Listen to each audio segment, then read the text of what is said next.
I am truly sorry that Pistol and Boo were not declared. Protecting Australia is important. Declare everything when you enter Australia. Welcome to my channel, everyone, Gossip Planet, where we're going to talk about the story behind the headline.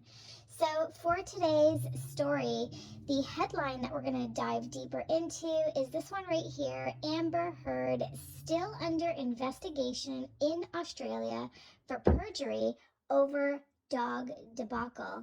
Here's another headline: Amber Heard ignored warnings that it was illegal to smuggle her dogs into Australia and then forced assistant to lie about it under oath or face sack. Yes, that's true. If you weren't aware of this story, this is in fact a true story. So let's go ahead and dive into this a little bit more. So what exactly happened in 2015? Well, the Australian case is tied to an incident in 2015 in which the couple at the time got into some trouble when Amber Heard brought her two dogs with her when she was visiting Johnny Depp in Australia while he was filming Pirates of the Caribbean, the 5th installment. Amber said no on her immigration form when she was asked if she needed to declare any animals. The couple was told in May of 2015 that they could either get the dogs out of the country or Aussie officials would put down the pups. Since they were not quarantined for 10 days before arriving. One of the agriculture ministers at the time, named Barnaby Joyce, remember that name, Barnaby Joyce, was quoted saying, "Just because he's Johnny Depp does not mean he's exempt from Australian law. There is a process if you want to bring animals. You get the permits, they go into quarantine, and then you can have them. It's time that Pistol and Boo buggered off back to the United States." So yes, in fact, Johnny Depp, because he was the more famous one, because he was the one that was filming his Pirates of the Caribbean in Australia, he was actually the one that took a lot of the blame for Amber sneaking her dogs into Australia, when in fact it was not his fault or his doing at all. Now, if you're not familiar as to why Australia has such strict laws, the main reason behind it is Australia is a rabies-free country, and they're proud of being rabies-free, as they should be. Therefore, they have very strict laws when it comes to importing any animal into their country, really just to ensure the health of their own animals that reside within their country.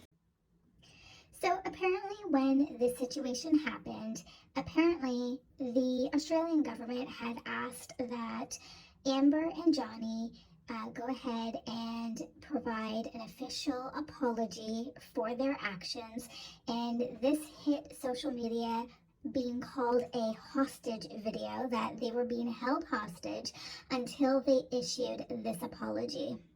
Australia is a wonderful island with a treasure trove of unique plants, animals, and people. It has to be protected. Australia is free of many pests and diseases that are commonplace around the world. That is why Australia has to have such strong biosecurity laws. I am truly sorry that Pistol and Boo were not declared. So after all of this was done and Amber went back to her regular life, let's take a look at some of her behaviors and how she's reacted since this entire incident. So this is how Amber Heard shows her apologies of her holding her dog hidden away in her bag, but let's use the word allegedly. And the tagline here says, Amber Heard mocked her infamous international dog smuggling incident as she pretended to sneak a pooch into a Syrian refugee camp on Tuesday. Here's another example of how Amber apologizes. So she posted this on her Instagram back a little while ago when she got her new little pooch, and she posted saying, "Meet the newest member of the Heard family, Barnaby Joyce." Yes, that's correct, Barnaby Joyce, who was the Australian person that was dealing with the situation back in 2015. When asked about the incident, Amber Heard blamed the incident on the fact that she was jet-lagged. She also blamed it, saying that she was preoccupied by a finger injury that Johnny Depp had suffered. Again, if you saw the court, you know what we're talking about. So once again, taking no accountability whatsoever for what she did, but instead was making excuses and placing the blame elsewhere.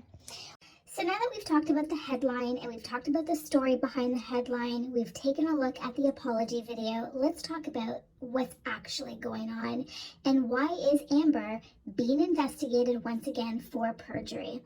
Well, that's simple, because there's a lot of evidence that supports that she did commit perjury.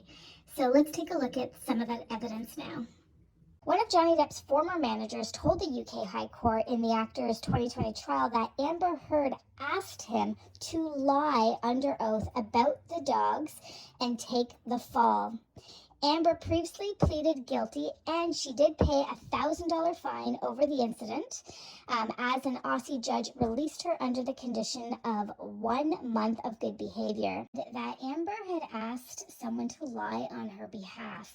So that someone is Mr. Murphy, who worked as an estate manager for the Hollywood actor until 2016 and claimed that on October 11th and 12th, 2015, Miss Heard asked him to contact Mrs. James and ask Mrs. James to lie under oath to the Australian court prosecuting Miss Heard.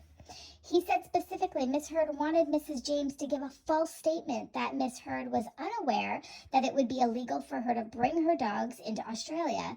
Miss Heard was unaware that this was illegal because I had informed her repeatedly by email, telephone, and in person. Mr. Murphy alleged he had told Miss Heard he was uncomfortable with giving a false statement to the court and that he would not ask Miss James to do so. So this is right from Christopher C. Melcher's Twitter account. By the way, he is absolutely amazing. If you're not aware of who he is, go follow him on Twitter. He's just amazing. He's a lawyer, and I absolutely love everything that he posts and shares and all of his wisdom. So he shared back in May that Amber Heard wanted former assistant Kate James to lie to the court and take the blame. Emails between Amber and her attorney discussed Amber's desire to obtain a false statement from Kate James. So that statement is right here. So let's take a quick look at it. So Amber, if you look at my email below on October 9, I responded to Carl's email when he said that he thought you could get Kate to sign a statement. That would be great. Therefore, if you could get Kate to sign a statement, it could be helpful. I don't know what your relationship with her is at this time since you fired her. You have to be careful that she will cooperate and will not go public if you ask her not to be truthful. Sounds a little scandalous if you ask me. Here's another one. Great. I will procure that statement ASAP and send it to you guys. Anything in specific that would be extra important or helpful, question mark, please let me know.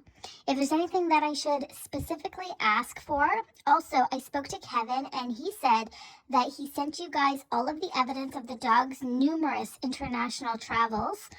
The only thing that we are missing is evidence of the process being initiated, however not completed, and therefore the dogs weren't taken on the trip. That is harder to prove, obviously, since it involves documenting something that didn't happen. However, since I know we attempted to bring them at least once before the Australian trip, I can ask Kate to include that in her statement if that would be helpful. Here is how Kate James responded in her own witness statement. As stated at paragraph 9, my first witness statement on or about October 2015, Ms. Heard requested that I make a false statement regarding the dog's illegal entrance into Australia. When I expressed I was extremely uncomfortable with this, Ms. Heard said to me, "Well, I want your help on this. I wouldn't want you to have a problem with your job." It became very apparent to me that Ms. Heard was threatening my job stability unless I cooperated with providing a declaration that supported her false accounts for the Australia proceedings. Because of this, I felt extreme pressure to cooperate, despite knowing this would involve being untruthful. Wow, talk about legal teams going to bat for you, willing to lie for you. That certainly says a lot about the scandal and the lies that have been going on when it comes to Amber Heard. Let's look at the text messages between Mr. Murphy and Amber Heard. And just as a reminder, Mr. Murphy is someone who worked as an estate manager.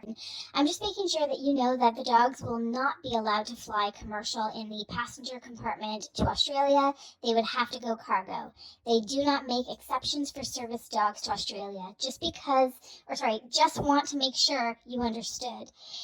It has been a very complex process thus far. The all-in cost will be around $10K.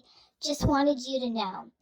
Per our last discussion regarding the dog's travel, I should proceed, right? They would be able to travel at the end of April with a 10-day quarantine upon arrival. Delivery to the house somewhere around May 7th. Amber responds, I'm sorry, but as I understood it, they weren't able to travel with Jay, and since they couldn't travel with him, they won't be able to go at all. No? So what process needs to be continued exactly? He responds, we never concluded the original conversation other than you saying no to cargo. If that means the dogs will not travel, then I will discontinue the travel paper processes. Thanks. At that time, he does respond, or Amber responds right back to him, Mr. Murphy, saying, yeah, unless there's another way to get them there or get them on the plane with Jay, I can't send them in cargo. It's too dangerous. So here we have the paperwork from All Pet Travel, and this is from Debbie Rogers, and it was from June 16th of 2020, which says, to whom it may concern. On or around October 3rd, 2014, I was contacted by Kevin Murphy to inquire about moving 2 dogs, Boo and Pistol, from Los Angeles to Australia.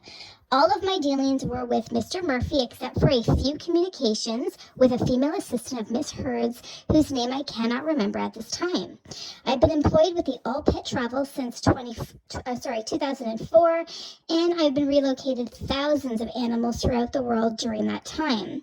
I was contacted by Mr. Murphy on April 5 of 2015 to cancel all dealings for Boo and Pistol to Australia since the timing for the necessary final permit was not sufficient for travel to Australia given the strict requirements for entry.